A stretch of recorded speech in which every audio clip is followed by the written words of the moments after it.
दर्शकों, हरियाणा विधानसभा चुनाव 2024 के नजदीक आते ही सभी राजनीतिक दल जोरों शोरों से प्रचार प्रसार में लगे हैं।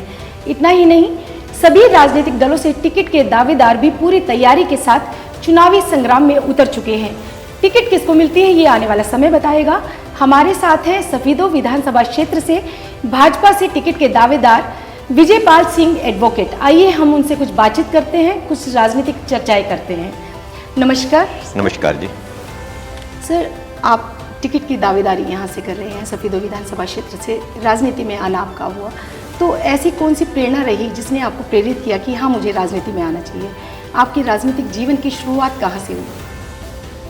कि मैं जब 11 साल का था जी, उस समय मैं राष्ट्रीय स्वयंसेवक संघ का स्वयंसेवक बना जी, और भारत बांग्लादेश की लड़ाई थी और जीन जंक्शन पे हम रहते थे। वहाँ से सेवा का अवसर मिला फौजी भाइयों का, वहाँ से प्रेरणा मिलकर मैं संघ से जुड़ा। जी, और उसके बाद 1980 में जी, भारतीय जनता पार्टी बनी। उस समय मैं गवर्नमेंट कॉलेज सफीदो का स्टूडेंट यूनियन का फर्स्ट प्रेसिडेंट था, छात्र संघ का। और बीजेपी में 1980 से हूँ, 6 अप्रैल 1980 को बीजेपी बनी थी। और बीजेपी में युवा मोर्चा के अध्यक्ष से लेकर बीजेपी के जिलाध्यक्ष, प्रदेश पदाधिकारी, आजकल मैं राष्ट्रीय परिषद का सदस्य हूँ। अनेक पदों पर काम करने का लगातार अवसर मिला। जी, और इस दौरान छात्र जीवन के साथ साथ मैं एडवोकेट हूँ बाई प्रोफेशन, तो 3 बार वकीलों का भी प्रधान रहा। काफ़ी समय से एक्चुअली मैं राजनीति के साथ साथ सेवा भाव शुरू से था।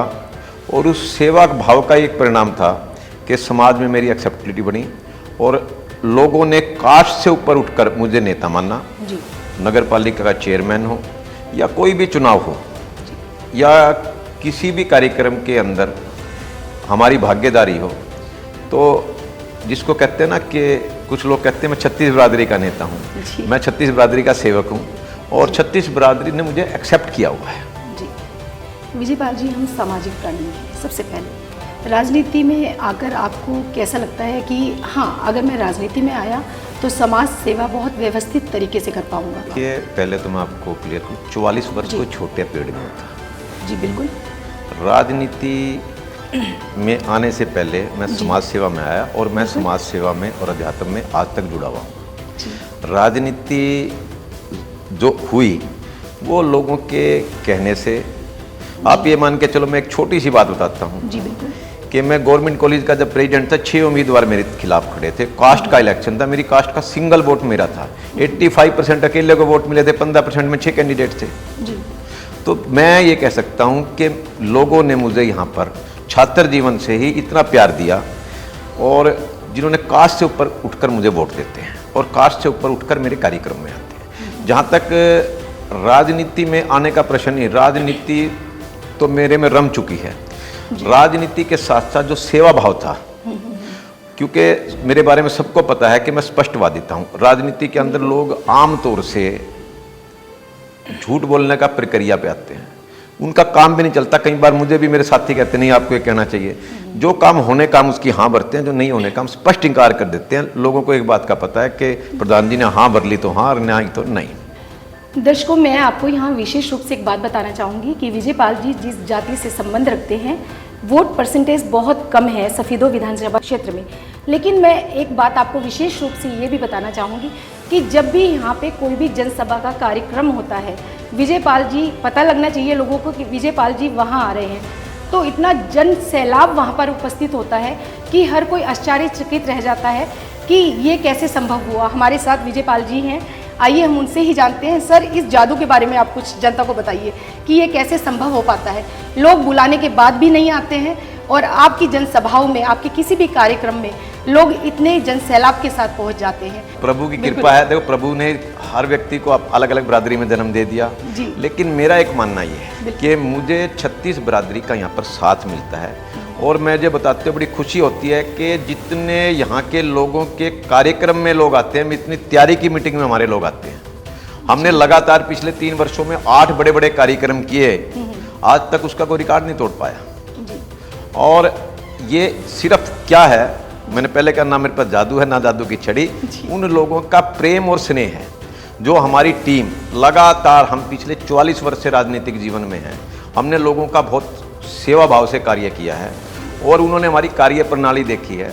हमें जब जब लोग देखते हैं उसी के अनुसार लोग निर्णय करते हैं। विजयपाल जी, आप संघ से जुड़े हैं।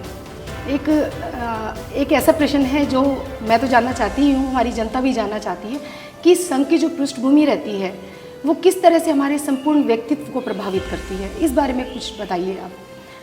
देखिए, राष्ट्रीय स्वयंसेवक संघ का निर्माण डॉक्टर बाला साहब एडगवार जी ने 1925 में किया था। 100 वर्ष पूरे होने को हैं। जब संघ की शाखा के अंदर व्यक्ति निर्माण सिखाया जाता है और व्यक्ति निर्माण एक निरंतर प्रक्रिया है।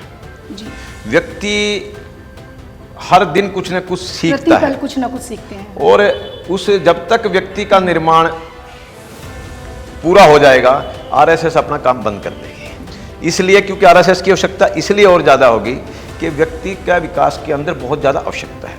और आपने राष्ट्रीय स्वयंसेवक संघ और कितने ज़्यादा क्षेत्रों में काम कर रहा है। आज बनवासी कल्याण आश्रम में देखिए, उन्होंने अपने अपने स्वयंसेवकों को अलग अलग क्षेत्र में भेजकर काम कर रहे हैं ताकि जो वंचित समाज है उनको इसका लाभ मिल सके। उनका तो राजनीति से कोई मतलब नहीं है। विजयपाल जी, हमने यहाँ की जनता से बातें भी की, कुछ जाना, यहाँ के जो दावेदार हैं उनके बारे में भी जाना। तो आपकी जो दिनचर्या है बहुत सात्विक रही है। ज्ञानानंद जी महाराज से आप विशेष रूप से प्रभावित भी रहे हैं, तो उनके जो दिशा निर्देश है वो किस तरह से जीवन को प्रभावित करते हैं? देखिए, उनकी जो शिक्षाएं रही, देखिए सबसे बड़ी बात है, स्वामी जी ने पूरे विश्व के अंदर गीता का प्रचार प्रसार किया। आज भी विदेश में हैं वो, और उनके साथ मुझे भी 4-5 विदेश में जाने का अवसर मिला। जब हाउस ऑफ लॉर्ड्स और हाउस ऑफ कॉमन्स में गीता स्थापित की तो वो एक बड़ा सुखद पल था। और गीता के अंदर एक बड़ा स्पष्ट लिखा है कि हर परिस्थिति में आप सम रहो। अगर आपको खुशी मिलती है तो भी सम रहो, अगर आपको कोई कठिनाई आती है तो भी। अगर आपके ऊपर कोई काम बढ़िया बनता है तो वो हरि ठाकुर जी की कृपा है, और जो अगर नहीं बनता वो ठाकुर जी की इच्छा है, और होना वही है जो ठाकुर जी चाहते हैं। हम सब प्रयासरत हैं। आज पूरे विश्व के अंदर अंतर्राष्ट्रीय गीता महोत्सव हो रहे हैं, ये स्वामी ज्ञानानंद जी के प्रभाव और प्रताप है। और अभी घर घर के अंदर गीता पहुँचाने का कार्यक्रम हमारा चला हुआ है। विजयपाल जी, आपने बहुत स्पष्ट शब्दों में भी कहा कि हमें अपना काम करते रहना चाहिए, क्या होगा ये सोचना नहीं है। अभी आप पार्टी के लिए पूरी तरह से समर्पित है और काम भी कर रहे हैं, जनता के बीच में भी जा रहे हैं, अपने क्षेत्र में सक्रिय भी हैं, अपने क्षेत्र के अनुभव भी ले रहे हैं, उनकी समस्याओं को भी जान रहे हैं।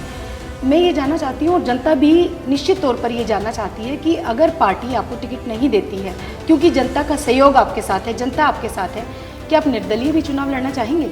नहीं, निर्दलीय तो ना हम सोच सकते, ना हम लड़ सकते, ना लड़ना चाहेंगे। अगर निश्चित रूप से हम भारतीय जनता पार्टी के समर्पित कार्य करते हैं। अभी तक सफेदों में कमल का फूल नहीं खिला। मेरा लक्ष्य ये है कि मैं ये कमल का फूल खिलाऊं। ये जनता भी चाहती है और मैं भी चाहता हूँ। और मैं आपको मज़ेदार बात बताऊँ, सफेदों की जनता ये चाहती है कि विजयपाल ही पहला कमल का फूल सफेदों में खिलाए। और दूसरी बात मैं कहना चाह रहा हूँ कि पार्टी जिसको भी टिकट देगी, भारतीय जनता पार्टी के कार्यकर्ता का धर्म बनता है कि उन सबके साथ मिलकर उसकी चुनाव में मदद करे। निर्णय देना पार्टी, टिकट देना पार्टी का निर्णय है। विजयपाल जी, अगर पार्टी आपको टिकट देती है आपके कार्य को देखते हुए, तो ऐसी कौन कौन सी विकास योजनाएं हैं जो सत्ता में आते ही आप सबसे पहले लाना चाहेंगे? देखिए, सबसे पहले, जब मैं आपको एक लाइन इससे पहले जोड़ता हूँ, विधायक बनने से पहले मैंने विधायक से अधिक काम किए हुए हैं। जी। हरियाणा के मुख्यमंत्री 7 मई 2017 को आए थे, मनोहर लाल जी। हमने सरदार जस्सा सिंह अहलूवालिया का 300 साला मनाया था। उन्होंने 200 करोड़ रुपए की घोषणाएं की थी।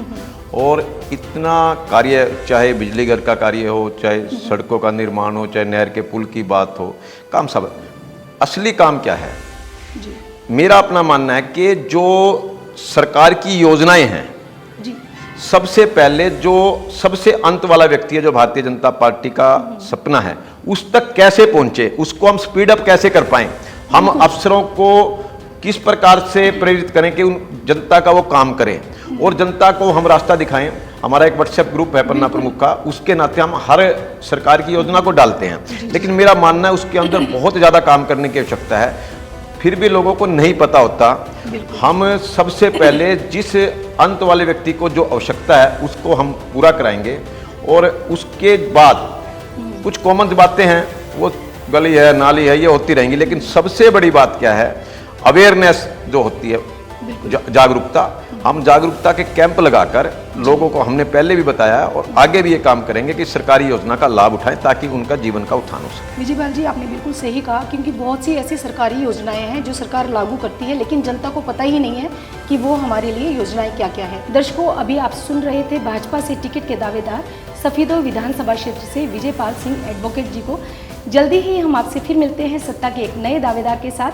आप बने रहिए हमारे talk show with doctor Indu Bansal में। जय हिंद, जय भारत।